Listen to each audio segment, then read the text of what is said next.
To'xtay. Nima savolding qorningga? Menga qara. Nima qorningga nonni savolding? Kim o'rgatdi buni senga? Amaki, meni kechiring. Sandagilar ko'payib ketdi o'zi. Militsiya chaqirib, militsiyaga berib yuboraman seni. Mashinaqalarni o'zi ota-onasi chiqarib yuboradi. Bor bu narsa o'g'irlab kelgan deydi. Buvsini qo'lda qolgan bu ota-onasi o'lib ketgan. Buvsi o'rgatgan bunga bor o'g'irlik qilib kelgan deb. Menga qaranglar. Bitta non uchun shunaqa vahima qilyapsizlarmi? Qizim, shu nonni o'g'irlamasdan undan ko'ra sotgani yaxshi emasmidi? O'zi arzimaga pul turadi-yu. Amaki, uyimizda hech narsa yo'q. Buvim bilan 4-5 kundan beri Ramazonda suv bilan og'zimizni yopib, suv bilan ochyapmiz. Shuning uchun non olgandim. Bu qiz shu mahallada turadimi? Taniysizlarmi sizlar?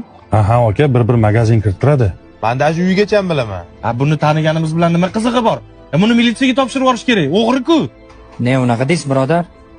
Aslida shu qiz o'g'irlik qilishiga biz aybdor emasmizmi? Yaxshilab o'ylab ko'rmadinglarmi shu narsani? Hammani oldida izzat qilishdan oldin. Oilasidan xabar olmadinglarmi? Kim bo'ling mahalla ekansizlar. Hammanglar o'zingizga yetarli boysizlar. Hammanglarning imkoniyatinglar bor. Qizim, mana shu do'kondan xohlagan narsangni ol, pulini men beraman, xo'pmi? Bor aka. Aka, mashinani hisoblab bering. Pulis kerak emas.